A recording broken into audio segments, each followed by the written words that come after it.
ஒரு 10 நிமிடத்திற்குள்ள ஒரு தனியார் தொலைக்காட்சியில ஒரு கமல் அறிவிக்கிறார். இந்த முஸ்லிம் தலைவர் எல்லாம் கேட்டுக்கொண்டபடி எல்லாத்தையும் நீக்கிட்டோம், அப்படிங்கிற குர்ஆன் வசனத்தை நீக்கிட்டோம்னு சொல்லி சில பேட்டிகள் கொடு. நான் அதை பார்க்கவில்லை. அந்த மாதிரி பேட்டி கொடுத்ததாக எனக்கு சொல்லப்பட்டுச்சு. அதை உறுதி செய்து கொண்டேன். அப்ப அந்த மாதிரி சொன்னாங்கன்னு வந்தோம். நான் நினைத்துக் கொண்டது என்னவென்றால், நம்ம சொன்ன பிரகாரம் 23 அமைப்பு தலைவர்களையும் சந்தித்து அவங்கள்ட்ட கருத்தை ஒப்புதல் வாங்கி அதன் அடிப்படையில் இந்த செய்தி நடக்கிறது என்று நான் புரிந்து கொண்டேன். ஏனென்றா முஸ்லிம் சமுதாய தலைவர்கிட்ட பேசி நான் சரி செய்து கொண்டேன் அப்படின்னு சொல்லி கமலஹாசன் பேட்டியில் சொன்னதாக எனக்கு தெரிவிக்கப்பட்டது. அதை வைத்து நான் அப்படிதான் நினைத்துக் கொண்டிருந்தேன். பிறகு ரயில்ல நாங்கள் திருச்சிக்கு பிரயாணப்பட்டு வந்து கொண்டிருக்கும் பொழுது நீங்க ஒரு அறிக்கை கொடுத்துருங்க, இந்த பிரச்சனை முடிஞ்சிட்டதுனால நீங்களும் திருச்சியில இறங்கணும்னு ஒரு அறிக்கை கொடுங்க, இந்த மாதிரி பிரச்சனை முடித்து கொண்டோம்னு அறிக்கை கொடுங்கன்னு என்று கேட்டாரு. எப்ப எல்லா தலைவர்களும் சொல்லிட்டாங்க. அப்பதான் கேட்கிறேன், எல்லா தலைவர்களுக்கும் நீ கேட்டீங்களா, எல்லா இயக்கக்காரங்களும் சேர்ந்து அதை ஒத்துக்கிட்டாங்களான்னு கேட்கும்போது யாரும் கான்ட்ராக்ட்ல வரமாட்டேங்கிறாங்க. அப்ப யாரும் கான்ட்ராக்ட்ல வராட்டி எப்படி அதை நம்ம அறிவிக்க கொடுக்க முடியாது? எல்லாம் ஒத்துக்கிறா முடியாது. நாங்க பிரச்சனை வளர்க்கிற ஆட்களும் கிடையாது, அரசியல் பண்ற ஆட்களும் கிடையாது. எங்களை பாதிக்குதுங்கிறோம். பாதிக்கிற நீக்கிட்டா எங்களுக்கு பஞ்சாயத்து கிடையாது. சினிமாவில் எங்களுக்கு ஒரு இன்ட்ரெஸ்டும் கிடையாது. தௌஹீத் ஜமாத்துக்கு சினிமா வந்தாங்கன்னா வராட்டி நாங்க அதுல ஒரு முக்கியத்துவம் கொடுக்குற ஆட்களும் கிடையாது. எங்களுடைய பிரச்சனை என்ன, எங்களை மதத்தை புண்படுத்துங்கிறது மட்டும்தான். அதனால அவங்கள வச்சே நீங்க பேசி முடித்துக் கொண்டால் கூட, எங்க பேர் வராவிட்டால் கூட, தௌஹீத் ஜமாத்து செஞ்சிச்சுங்கிற பேர் இல்லாட்டா கூட எங்களுக்கு அதை பத்தி பிரச்சனையே கிடையாது. அந்த பிரச்சனை 2 பேர் டீலிங் பண்ற விஷயம், 2 பேரும் சேர்ந்து முடிக்கணும். எங்க சைடுல உள்ளதை நாங்க உங்கள்ட்ட சொல்லிட்டோம், அந்த சைடுல கேட்டுக்கிறங்க அப்படிங்கறத கேட்கும்போது மறுபடியும் இந்த ஒரு அரை மணி நேரத்தில் நான் எல்லாத்தையும் பேசி முடிச்சிடுறேன் அப்படின்றாரு. பிறகு பார்த்தா தொலைக்காட்சியில அவங்களெல்லாம் சந்திக்கலை என்ற விஷயம் அந்த புதிய தலைமுறையில நேர்பட்ட பேச நிகழ்ச்சியில சொல்லப்படும் பொழுதுதான் வேற மாதிரியா வருகிறது. அந்த இயக்கத்தில் அவர் இல்லைங்கிற மாதிரியும், அந்த 23 தலைவர்களை பார்க்கலைங்கிற மாதிரியும், அவங்களுக்கு இவருக்கு சம்பந்தம் இல்லைங்கிற மாதிரி உள்ள செய்திகள் எல்லாம் உலகத்துக்கே தெரிகிற மாதிரி அந்த நிகழ்ச்சி நடந்து விட்டது. அப்ப பிரதிநிதியாக நான் அனுப்பி வைத்தேன் என்ற ஒரு வசனம் சொல்லி இருக்கிறாரு. நான் நீக்க சொன்ன பட்டியலை கொடுத்தா சொல்லி இருக்கிறாரு. அதுல சில உண்மைகள் இருக்கிறது, சில விஷயங்கள் உண்மை அல்லாத விஷயங்கள் இருக்கிறது. நம்ம பட்டியல் கொடுத்தா நான் தான் கொடுத்தேன். முக்கியமா நான் சொன்ன விஷயம் என்னன்னு கேட்டா, படத்தை நாங்க எதிர்க்க வேண்டிய படம் எதிர்க்கிறோம். அது பொதுவாக எல்லா படத்தையும் எதிர்ப்போம். இஸ்லாத்துல திரைப்படத்துக்கு ஒரு முக்கியத்துவம் கிடையாது, அது தடுக்கப்பட வேண்டியதாக தான் திரைப்படங்கள் இருக்கிறது. நம்ம அணுகல முஸ்லீம்களை பாதிக்குதுங்கிற என்ற காரணத்திற்காக அணுகி இருக்கும் பொழுது அதை நீக்கிவிட்டார்களே, ஆனால் அதை வெளியிடுவதில் மறுக்கிறதுக்கு நியாயம் கிடையாது. நாங்கள் மறுக்க மாட்டோம். கொள்கை அளவில் அது கரெக்ட் தான். ஆனா எதெல்லாம் பாதிக்குதுன்னு யார் முடிவு பண்ணணும்? யார் பார்த்தாங்களோ, யார் அப்ஜெக்ஷன் பண்ணாங்களோ, யார் மனு கொடுத்தாங்களோ, யார் எதிர்த்து நிக்கிறாங்களோ, யார் கோர்ட்ல வழக்கு போட்டிருக்கிறாங்களோ, எல்லாருமா சேர்ந்து முடிவெடுத்தா தான் சமுதாயம் அதை ஏற்றுக்கொள்ளும். அப்படி இல்லாம ஒரு சாரார் போய் முடிவெடுத்து அறிவித்தார்களே, ஆனால் இவர்கள் ஏதோ விலை போய்விட்டார்கள் என்றுதான் மக்கள் நினைப்பார்கள். இவ்வளவு விவரமாக நான் சொன்ன பிறகு அரை மணி நேரத்துல பேசுறேன்னு சொன்னவர் இந்த மாதிரி ஒரு விஷயத்தை சொல்லிட்டார். அதனால அந்த நீக்கினால் நாங்கள் மறுக்க மாட்டோம் என்று சொன்னது உண்மை. ஆரம்பம் முதல் அதுதான் நம்ம நிலைப்பாடு. எங்களை பாதிக்கிற விஷயத்தை நீக்கிட்டாங்கன்னா அதை போய் ஏற்றுக்கிட்டு நிக்க மாட்டோம். இதுல இந்த விஷயத்தை அவர் சொன்னார். இது இன்றைக்கு அல்ல, என்றைக்கும் எங்களுடைய நிலைப்பாடு அதுதான். எங்களை பாதிக்கிறதுக்கு தான் நாங்க எதிர்க்கிறோமே தவிர, எதிர்க்கணும் என்பதற்காக நாங்க ஒரு இயக்கம் இருக்கிறோம்னு காட்டிக் கொள்வதற்காக நாங்க எதிர்க்கிறது கிடையாது. அந்த பாலிசியை அவர் சொன்னாரு, அது கரெக்டான பாலிசி தான். ஆனால் நீக்கிறது எது என்பதை யார் முடிவு செய்யணும்? எதிர்க்கிறவங்க முடிவு செய்யணும். யார் எதிர்க்கிறா? தௌஹீத் ஜமாத்தும் 23 அமைப்புகளும் எதிர்க்கிறார்கள் சொன்னா, அப்ப எல்லாம் அதை லிஸ்ட் எடுக்கணும். எல்லோரும் எடுத்து மன நிறைவடைந்து அதில் பேச்சுவார்த்தை நடத்தி அதை நீக்கி இருந்தார்களே, ஆனால் கண்டிப்பாக அந்த தலைவர்களும் ஏற்றுக்கொண்டு இருப்பார்கள். அவங்களும் பிரச்சனை உண்டாகி மக்கள் மத்தியில் அடித்துக் கொள்ளணும் அந்த மாதிரி விரும்புற நிலையெல்லாம் இல்ல. அடித்துக் கொண்டால் எங்களுக்கு பாதிப்பு, சமுதாயத்துக்கு தான் பாதிப்பு. அது ஏற்படக்கூடாது என்ற கவலை எங்களுக்கு இருக்கிறது. அதை விட எங்கள் மதம் கேவலப்படுத்துங்கிற உணர்வுக்காகத்தான் பெரிய ஒரு இந்த தியாகமான ஒரு வேலையை நாங்கள் செய்து கொண்டிருக்கிறோம். இதையெல்லாம் சொன்ன பிறகு மாற்றமாக அந்த செய்தியை அவரு சொல்லி இருக்கிறாரு. ஆனா அந்த லிஸ்ட் கொடுத்தேன்னு சொல்றது உண்மை, பாக்குறதுக்கு எங்களை அழைச்சிக்கிட்டு போனது உண்மை. நீங்கள் இந்த நீக்கிவிட்டால் மக்கள் ஒத்துக்குருவாங்களான்னு கேட்டா கண்டிப்பா ஒத்துக்குருவாங்க என்று நான் சொன்னதுதான் உண்மை.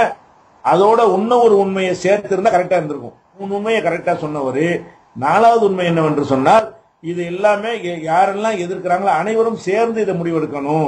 ஒருவர் எடுத்தாரே ஆனால் சரியாக இருந்தால் மக்கள் ஏற்றுக்கொள்ள மாட்டாங்க, நீங்க 4 பேர் 2 பேர் போய் சில காட்சிகளை நீக்க சொன்னீர்களே, ஆனால் அது மட்டும்தான் அதுல இருக்குன்னு எப்படி நீங்க முடிவு பண்ணீங்க? அது இல்லாத வேற காட்சிகள் இருக்கலாமே, உங்களுக்கு சரின்னு பட்டது அவங்களுக்கு தவறுன்னு படலாமே. அப்ப இவ்வளவு விஷயங்கள் அதுல அடங்கி இருக்குது என்றெல்லாம் நான் விளக்கி சொன்னதை, அந்த ஒரு விஷயத்தை ஒரு சரியான முறையில புரிந்து கொள்ளாத காரணத்தினாலதான் இவ்வளவு விபரீதங்களும் நடந்து முடிந்து விட்டது. இப்போ உள்ள பிரச்சனை இது நடந்த விஷயத்தை நான் சொல்றேன். நடந்ததுல வந்து ஒளி மரபு கிடையாது. தௌஹீத் ஜமாத்தை பொறுத்த வரைக்கும் பிராங்கா இருக்கும். அது போக நம்ம யாரையும் ரெப்ரசன்டேட்டிவா நம்ம எதுக்குமே அனுப்ப மாட்டோம். தௌஹீத் ஜமாத் ஒரு விஷயத்தை செய்யறதா இருந்தால் ஆலோசனை கேட்டார்கள், ஆலோசனை யாருக்கு வேணாலும் சொல்லுவோம். 23 அமைப்புடைய சகோதரர்கள் கூட சில பேர் நம்மகிட்ட தொடர்பு கொண்டு சில ஆலோசனைகளை கேட்டிருக்கிறார்கள், சொல்லி இருக்கிறோம்.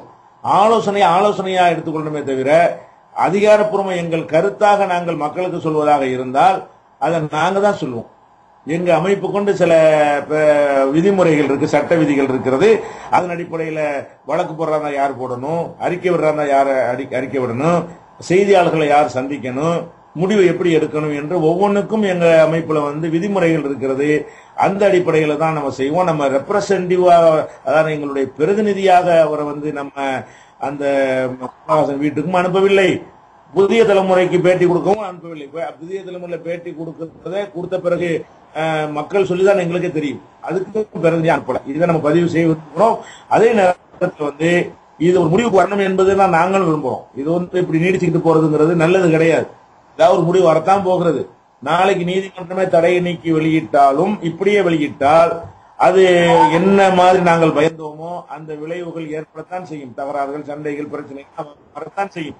அது வரக்கூடாது என்று சொன்னால் இன்றைக்குள்ள நிலையில இந்த கமலஹாசனுக்கும் அவருக்கு சார்பாக இருக்கக்கூடிய மக்களுக்கும் எல்லாருக்கும் சொல்லக்கூடிய நாங்கள் சில யோசனைகளை நாங்கள் சொல்லுகிறோம். இப்ப பிரச்சனை என்னவென்று சொன்னால் 3 தரப்பு பிரச்சனையாக இருக்கிறது. முதல்ல 2 தரப்பு பிரச்சனையாக இருந்தது. அவர் அப்பவே 2 தரப்பை பேசி முடித்துக் கொண்டு மனு வாபஸ் பண்ற அளவுக்கு செய்திருக்கலாம். முஸ்லிம்களோட பேசி அவங்க நீக்கிறோம் என்று சொல்லி இருந்தால் அது இருதரப்பு பிரச்சனையாக ஆயிருக்கும். இப்ப 3 தரப்பு கூட இல்ல, 4 தரப்பு பிரச்சனையாக இப்ப மாறி இருக்கிறது. ஒண்ணு கமலஹாசனுடைய அவருடைய தரப்பும் அவருக்கு சார்பா இருக்கிற அத்தனை பேரையும் ஒரு தரப்பா வைத்துக் கொள்ளுங்க. இது எல்லாம் ஒரு தரப்பாக இருக்கிறார்கள்.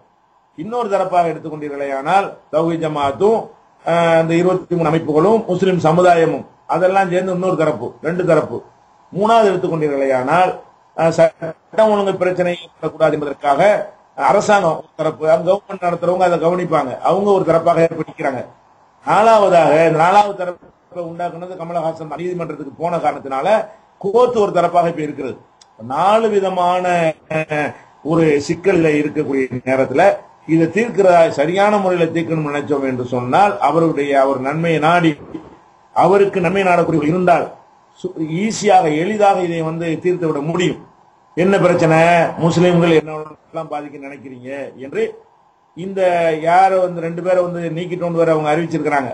அப்படியான ஒரு ஆளு ஒரு நல்ல முடிவை எடுத்தால் கூட மீதி உள்ளவர்கள் வந்து மனோதத்துவ ரீதியாக ஒப்புக்கொள்ள மாட்டார்கள்.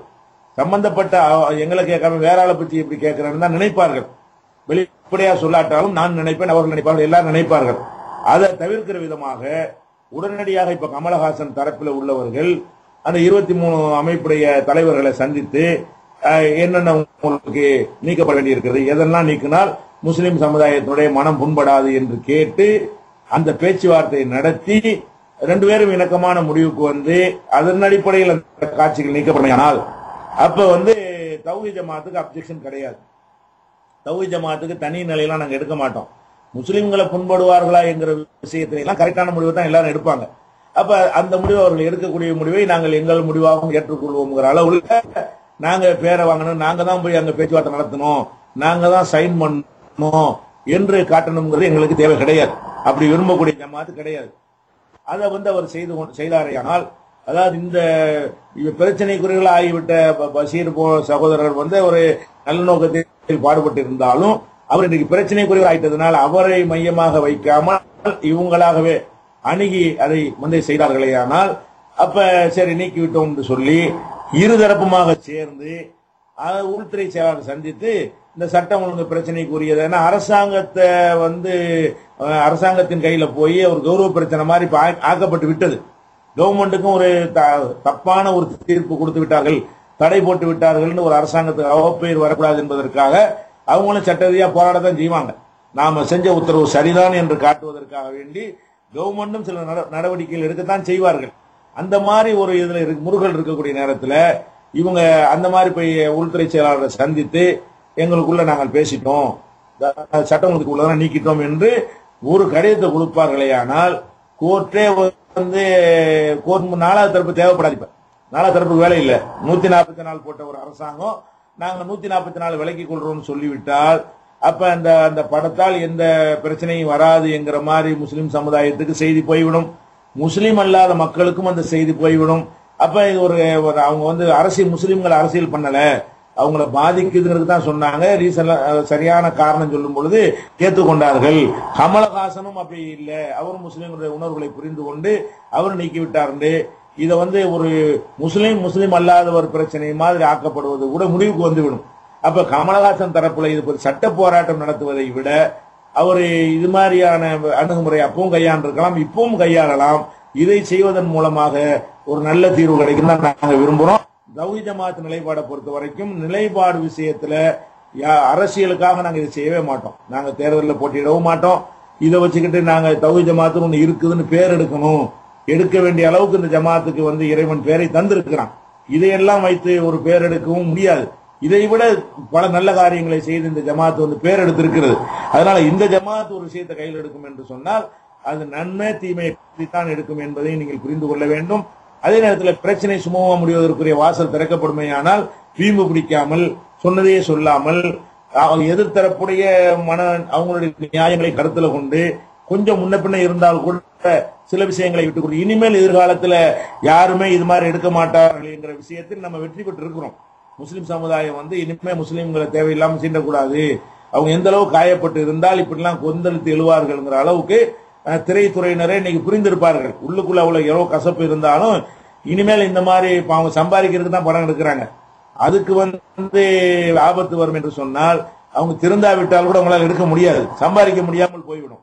அந்த ஒரு பாடத்தை இன்னைக்கு எல்லாரும் படித்திருக்கிற காரணத்தினாலையும் அவரும் இணங்கி வர்ற காரணத்தினாலையும் நாங்க இதை வந்து புரிவாத முரண்டு பிடித்துக் கொண்டு வர விட மாட்டோம், போக விட மாட்டோம்லாம் நாங்க சொல்ல மாட்டோம். அதே நேரத்தில் வந்து இதை முடிவு யார் எடுக்கணும்னா களத்தில் நிற்கிறவங்க எடுக்கணும், அதை செய்ய வேண்டும் என்பதுதான் தீர்வாக நாங்கள் சொல்லிக்கிறோம்.